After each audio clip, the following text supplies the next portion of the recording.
안녕하세요. H여사입니다. 오늘의 사연은 카드 돌려막으며 살고 있는 50대도 있습니다. 라는 제목의 사연입니다. 함께 들어보겠습니다. 안녕하세요. 평택에 살고 있는 50대 중반 박충석이라고 합니다. 이렇게 제 인생 이야기를 사연으로 적어 보내게 될 줄은 솔직히 정말 몰랐습니다.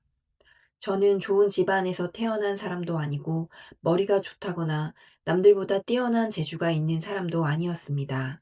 어릴 때부터 늘 스스로를 돌아보면 평범하다는 말도 과분하다고 느껴질 만큼 특별할 게 없는 사람이었어요.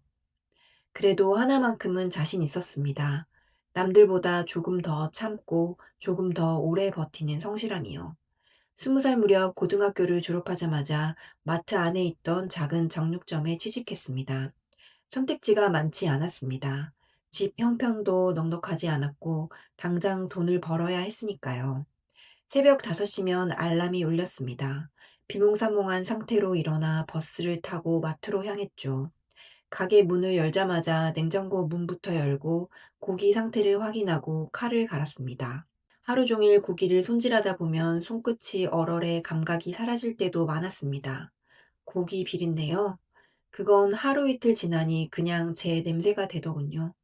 집에 돌아가도 옷이며 머리카락이며 고기 냄새가 빠지질 않았습니다. 친구들은 그런 저를 이해하지 못했습니다. 야, 그런 데서 일하면 시급이 얼마야? 하루 종일 고기 만지면 냄새 때문에 힘들지 않냐? 야, 고기 냄새 때문에 여자 어떻게 만나려고 해? 웃으면서 넘기긴 했지만 그 말들이 마음에 남지 않았다고 하면 거짓말이겠죠. 특히 마지막 말은 집에 돌아와 혼자 누워있을 때면 자꾸 머릿속을 맴돌았습니다. 그래도 저는 말대꾸하지 않았습니다. 말로 잘난 척하는 사람치고 끝까지 가는 사람을 본 적이 없었거든요. 저는 그저 묵묵히 제 자리를 지키는 게 제 방식이라고 생각했습니다. 하루 종일 서서 일하다 보면 다리가 퉁퉁 붓고 허리가 끊어질 것 같을 때도 있었습니다. 그래도 쉬자는 생각은 하지 않았습니다. 오늘 하루만 더 버티자. 그게 제 하루의 목표였습니다. 가장 먼저 출근했고 가장 늦게 불을 끄고 나왔습니다.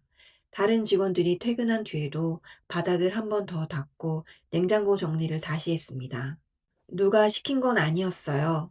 그냥 그래야 마음이 놓였습니다. 그런 제 모습을 지켜보던 분이 당시 정육점 사장님이었습니다.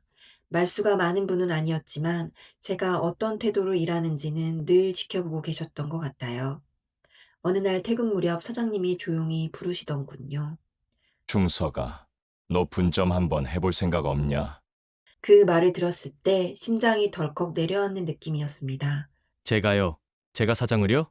그때 제 나이가 30이었습니다. 물론 빚을 져야 했습니다. 가게를 차리려면 어쩔 수 없는 일이었죠. 주변에서는 말렸습니다. 야, 빚부터 지고 시작하는 게 말이 되냐? 괜히 욕심 부리다가 인생 꼬이는 거다. 하지만 이상하게도 겁나지는 않았습니다. 몸이 힘든 건 이미 익숙했고 돈을 아끼고 시간을 갈아넣는 건 자신 있었거든요. 성실함 하나면 뭐든 될 거라고 그땐 정말 그렇게 믿었습니다. 분점을 낸 뒤로 제 하루는 더 바빠졌습니다. 몸은 예전보다 훨씬 힘들었지만 마음은 이상하게 가벼웠어요. 가게 문을 열고 들어오는 손님 수가 눈에 띄게 늘어났고 매출 장부에 적히는 숫자도 조금씩 달라지기 시작했죠. 마트 입지가 좋았던 것도 한몫했습니다. 사장님 인맥 덕분에 처음부터 거래처도 안정적이었고요. 여기는 고기 믿고 사는 집이라는 말이 조금씩 주변에 퍼져나갔습니다. 그때 저는 여전히 예전처럼 살았습니다. 술도 안 마셨고 쓸데없는데 돈 쓰는 법도 몰랐습니다. 가게와 집, 두 군데만 오가며 하루하루를 쪼개 쓰듯 살았어요. 그렇게 정신없이 지내다 보니 어느 날 문득 계산기를 두드려 보다가 제가 진 빚이 거의 남아있지 않다는 걸 알게 됐습니다. 순간 가슴이 쿵 내려앉았다 다시 올라오는 느낌이 들었습니다. 3년이 걸렸습니다. 남들 눈에는 짧아 보일지 몰라도 제 인생에서는 정말 길고 치열한 시간이었어요. 사장님께 로얄티 전부를 지불하고 전체 지분을 제가 갖게 되었습니다. 그날 집에 돌아와서 불 꺼진 방에 혼자 앉아 한참을 가만히 있었습니다. 기쁘다기보다는 아, 이제 숨 좀 쉬어도 되겠구나. 그런 생각이 먼저 들더군요. 그 무렵 같은 마트에서 일하던 아내를 만났습니다. 사실 처음부터 말을 잘 붙였던 건 아닙니다. 괜히 고기 진열대 핑계로 마트 안을 서성거리다 멀리 얼굴만 훔쳐보곤 했죠. 어느 날은 용기를 내서 말을 걸었습니다. 저기 퇴근하시죠? 네, 혹시 집 가는 길에 커피 한 잔 괜찮으세요? 지금 생각하면 참 어설펐습니다. 그런데도 아내는 웃으면서 고개를 끄덕여 줬어요. 나중에 아내가 그러더군요. 제가 말을 잘 해서가 아니라 늘 같은 시간, 같은 자리에서 묵묵히 일하는 모습이 이상하게 믿음이 갔다고요. 결혼은 빠르게 진행됐습니다. 화려한 결혼식은 아니었지만 서로에 대한 확신만은 분명했습니다. 결혼하고 1년 만에 아들이 태어났습니다. 작은 전셋집이었고 가구도 다 새 것은 아니었습니다. 그래도 그 집 안에는 웃음이 끊이지 않았습니다. 아내가 아이를 안고 있던 모습을 지금도 또렷이 기억합니다. 그 장면을 보면서 저는 속으로 생각했습니다. 나 인생 성공했구나. 큰 돈을 번 것도 아니고 남들이 부러워할 만큼 잘난 삶도 아니었죠. 그런데도 그때 저는 제가 가질 수 있는 가장 좋은 자리에 도착했다고 믿었습니다. 그쯤 가게에 변화가 하나 생겼습니다. 온라인 주문을 시험 삼아 받아보기 시작했는데 생각보다 반응이 나쁘지 않았습니다. 처음에는 하루에 한두 건이었지만 조금씩 주문이 늘어났습니다. 그러다 어느 날 한 기업에서 연락이 왔습니다. 명절 선물 세트로 저희 가게 한우를 써보고 싶다고요. 전화를 끊고 한동안 멍하게 서 있었습니다. 설마 우리가? 믿기지 않았습니다. 그 일을 계기로 매출은 눈에 띄게 뛰었습니다. 혼자서는 도저히 감당이 안 돼 아르바이트생을 한 명 쓰기 시작했고, 그게 둘이 되고 셋이 됐습니다. 어느 순간 가게 안에 저 말고도 직원이 여럿 서 있더군요. 그 모습을 보며 이상하게도 마음이 한편 뿌듯했습니다. 결국 마트에서 나와 단독 매장도 열게 됐습니다. 간판을 다는 날 가게 앞에 서서 한참을 바라봤습니다. 그때까지도 저는 제가 변했다고 생각하지 않았습니다. 여전히 성실했고 여전히 일밖에 모르는 사람이라고 믿었습니다. 다만 그 시절에 저는 이 상태가 오래 갈 거라고, 아니 당연히 영원히 계속될 거라고 아무 의심 없이 믿고 있었던 것 같습니다. 돈이 사람을 바꾸더군요. 42쯤 되었을 겁니다. 정확한 날짜는 기억나지 않지만 그 무렵 제 삶의 공기가 달라졌다는 건 분명히 기억합니다. 돈이 제 손에 조금씩 쥐어지자 세상이 이전과는 전혀 다른 얼굴로 보이더군요. 예전에는 늘 계산부터 하던 사람이었는데 어느 순간부터는 굳이 따지지 않게 됐습니다. 가게 일도 조금씩 손을 놓기 시작했습니다. 직원들이 늘어나면서 사장님은 안에 계세요. 이건 제가 처리할게요. 이런 말들을 자주 듣게 됐죠. 처음에는 불안했습니다. 제가 직접 손대지 않으면 일이 엉킬 것 같았거든요. 그런데 생각보다 가게는 잘 돌아갔습니다. 제가 하루 이틀 자리를 비워도 매출은 그대로 찍히고 있더군요. 이제는 관리만 하면 되겠네. 그런 생각이 들기 시작했습니다. 통장은 매달 눈에 띄게 두툼해졌습니다. 숫자가 늘어나는 걸 보는 재미가 이렇게 클 줄은 그전에는 몰랐습니다. 하루 종일 일하지 않아도 돈이 들어온다는 사실이 저를 조금씩 느슨하게 만들었죠. 사람들의 태도도 달라졌습니다. 예전에는 연락도 잘 없던 친구들이 갑자기 술자리를 만들었습니다. 야, 오랜만이다. 얼굴 좀 보자. 요즘 장사 잘 된다며? 그 말 속에 담긴 의미를 저도 모르는 척 하지는 않았습니다.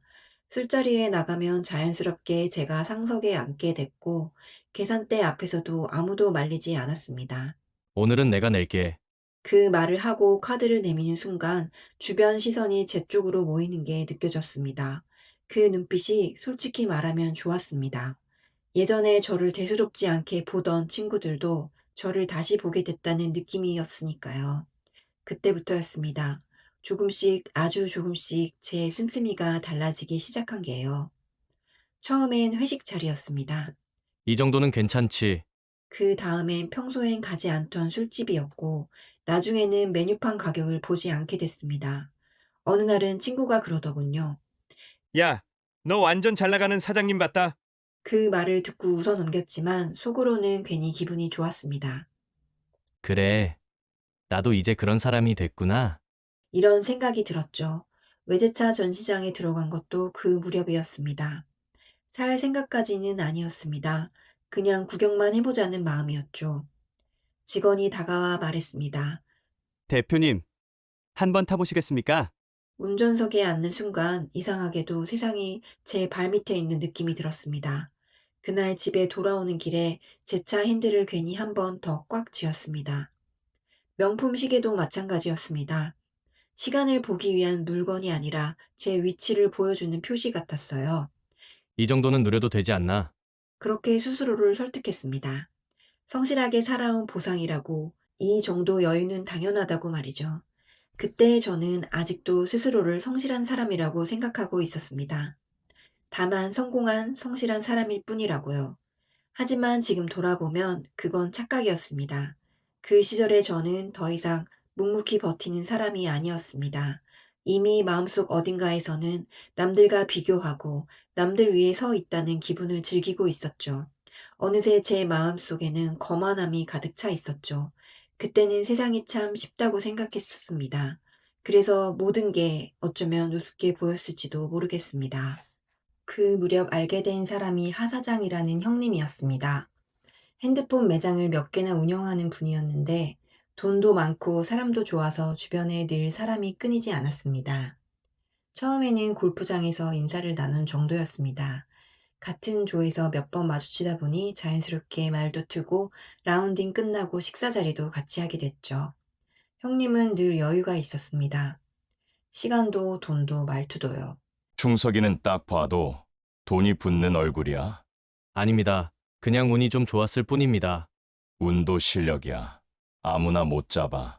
그런 말을 들을 때마다 괜히 어깨가 으쓱해졌던 것도 사실입니다. 형님과는 골프 말고도 종종 술자리를 가졌습니다. 술잔이 몇 번 오가다 보면 자연스럽게 사는 얘기, 돈 얘기까지 하게 되더군요. 어느 날 형님이 그러셨습니다. 충석아, 요즘 너무 일만 하는 거 아니야? 그런가요? 사람이 바람도 좀 쐬고 그래야지. 그러면서 강원도에 한번 가자고 하셨습니다. 처음엔 별 생각 없이 고개를 끄덕였죠. 그런데 목적지를 듣고 나서 속으로 살짝 망설였습니다. 카지노였습니다. 솔직히 모르는 곳은 아니었습니다. 뉴스에서도 보고 주변에서 안 좋다는 얘기도 들었으니까요. 그래서 조심스럽게 말했습니다. 형님, 저는 그런 데는 잘 모르겠습니다. 야, 뭘 또 그렇게 겁을 먹어.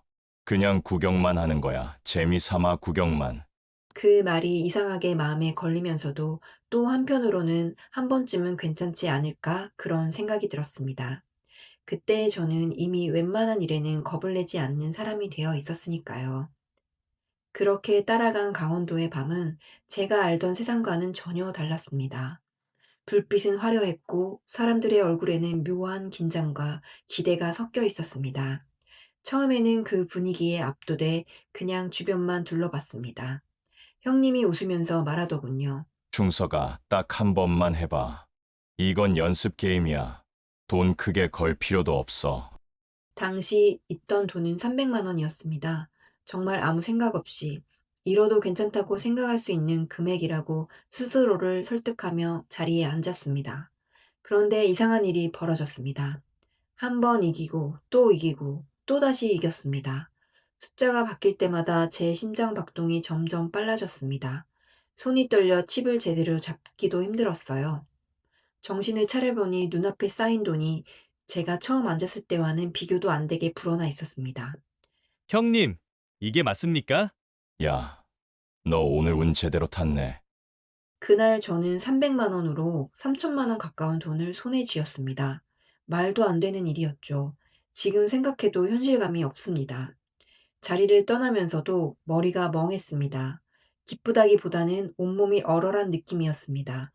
마치 높은 데서 갑자기 떨어진 사람처럼요. 숙소에 돌아와서도 잠이 오지 않았습니다. 눈을 감으면 그 숫자들이 계속 떠올랐습니다. 칩이 쌓이던 소리, 사람들의 웅성거림, 그리고 제 손의 떨림까지요. 그때 느꼈던 감정은 지금도 또렷합니다.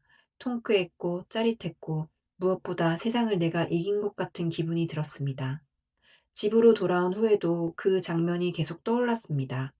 이런 게 있구나. 이런 세계가 있었구나. 그날 이후 제 삶이 당장 무너진 건 아니었습니다. 아무 일도 없었던 것처럼 다시 일상으로 돌아왔습니다. 하지만 분명한 건 그 날을 기준으로 제 인생의 방향이 아주 조금, 그러나 분명히 틀어지기 시작했다는 사실입니다. 그땐 몰랐습니다. 그게 행운의 얼굴을 한 악마였다는 걸요. 결국 저는 계속 머릿속을 떠나지 않던 그 감정을 이기지 못하고 다시 그곳을 찾았습니다. 지금 생각해보면 이미 정해진 결과였던 것 같기도 합니다. 그 날의 짜릿함을 한 번 맛본 이상 그걸 외면하고 살 수 있을 만큼 제가 단단한 사람은 아니었나 봅니다. 처음에는 정말 조심한다고 생각했습니다. 주말에만, 딱 하루만 다녀오자는 마음이었죠. 아내에게는 출장이라고 했고 가끔은 모임이 있다고 둘러댔습니다. 이번 주말에도 나가요? 응, 이번 주만 그래. 금방 끝날 일이야. 아내는 크게 의심하지 않았습니다. 제가 원래 술도 자주 마시지 않고 헛돈 쓰는 사람도 아니라는 걸 알고 있었으니까요. 그 신뢰를 제가 스스로 무너뜨리고 있다는 생각은 그때는 하지 못했습니다. 처음 몇 번은 잃기도 하고 조금 따기도 했습니다.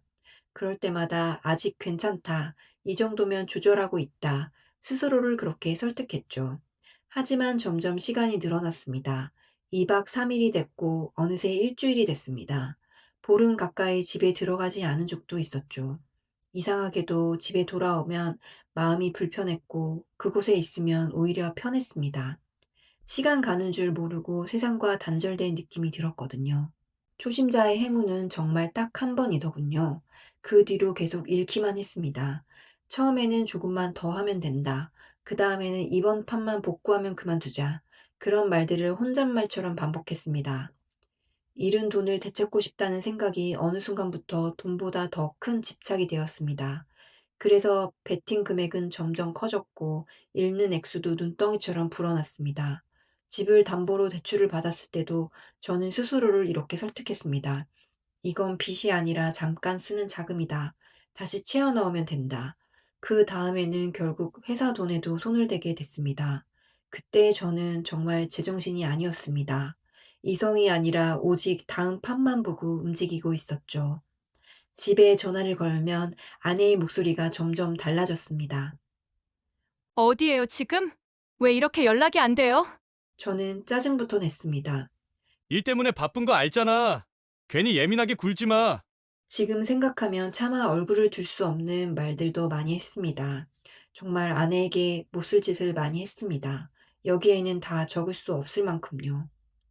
마지막에는 장모님에게까지 손을 벌렸습니다. 핑계를 대고 거짓말을 하고 돈을 빌렸습니다.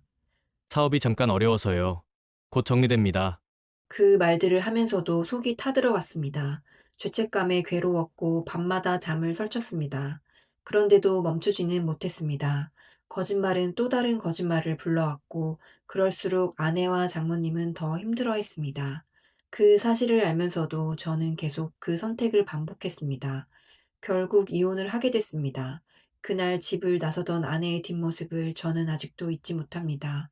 말없이 짐을 챙기던 모습이 유난히 작아 보였거든요. 14살이던 아들은 저를 아빠로 보지도 않았습니다. 눈을 마주치지도 않았고 한마디 말도 하지 않았습니다. 그 침묵이 어떤 욕보다 더 아프게 다가왔습니다. 저 하나만 보고 저를 믿고 결혼했던 아내에게 지금도 미안한 마음뿐입니다. 그 사람의 인생을 제가 망쳐버렸다는 생각을 하면 지금도 가슴이 막힙니다. 그때 저는 모든 것을 잃어가고 있으면서도 정작 가장 버려야 할 한 가지를 끝내 놓지 못하고 있었습니다. 회사는 결국 쫓겨나듯 나오게 됐습니다. 정확히 말하면 제가 더 이상 그 자리에 있을 수 없는 사람이 되어버렸죠. 그렇게 남은 건 빚뿐이었습니다. 지금 저는 1평도 안 되는 고시원에서 지내고 있습니다. 이 나이에 고시원 생활을 하게 될 줄은 정말 상상도 못했습니다. 문 하나 열면 침대, 작은 책상, 그리고 낡은 옷까지 몇 벌이 전부입니다.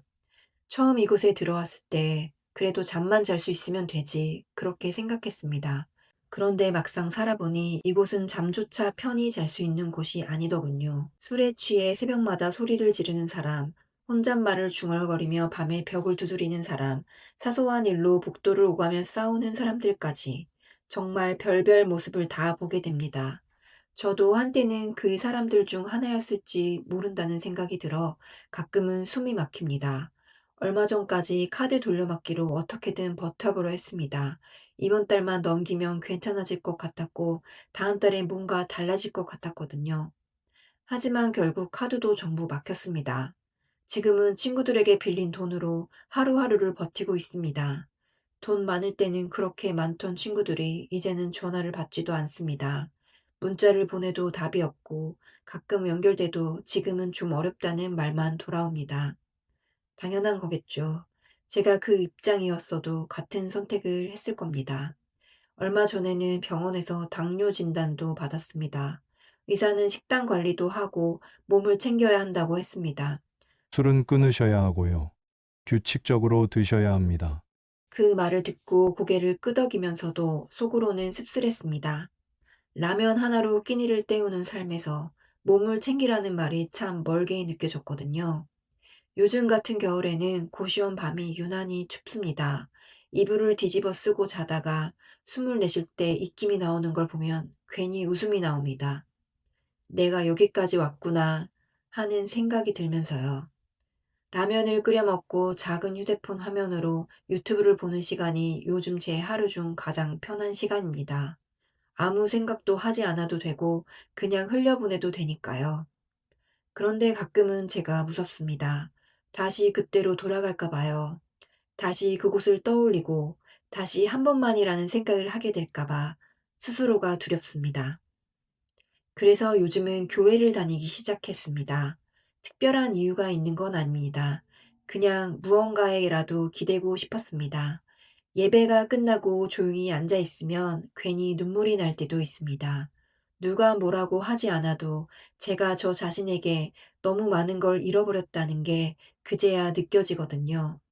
가끔 거울을 들여다보면 낯선 얼굴이 서 있습니다. 분명 제 얼굴인데 어디서 이렇게 늙어버렸는지 알 수가 없습니다. 마음은 아직도 예전 청춘 그대로인데 몸은 여기저기 고장나 버렸습니다. 계단 몇 개만 올라도 숨이 차고 아침에 일어나면 온몸이 쑤십니다. 요즘은 자주 묻게 됩니다. 저에게도 아직 희망이 있을까요? 다시 시작할 수 있는 날이 과연 오긴 할까요? 정답은 모르겠습니다. 그냥 한번 누군가에게 제 이야기를 털어놓고 싶어서 이렇게 사연을 보냅니다. 마지막으로 이 글을 읽는 분들께 꼭 한마디는 남기고 싶습니다.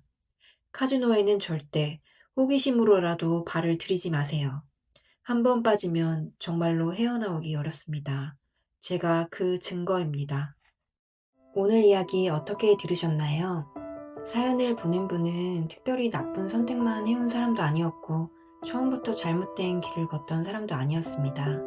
그저 열심히 살았고 남들보다 조금 더 성실했을 뿐이었죠. 하지만 인생이라는 게 그렇잖아요.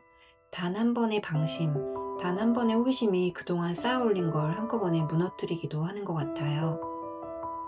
이 이야기가 누군가에게는 남의 일처럼 들릴 수도 있을 것 같습니다. 하지만 또 누군가에게는 지금 이 순간의 이야기일지도 모르겠습니다. 혹시라도 한 번쯤은 괜찮지 않을까 그런 생각을 하고 계신다면 오늘 사연을 떠올려 보셨으면 합니다. 그리고 사연자분이 지금 많이 지쳐 계시는 게 느껴지는데 아직 끝난 게 아니니까요. 건강 잘 챙기시고 성실했던 예전처럼 하루하루 묵묵히 살아내다 보면 어느샌가 희망이 성큼 와 있을 거라고 믿습니다. 오늘도 끝까지 들어주셔서 감사합니다. 다음 이야기로 다시 찾아오겠습니다.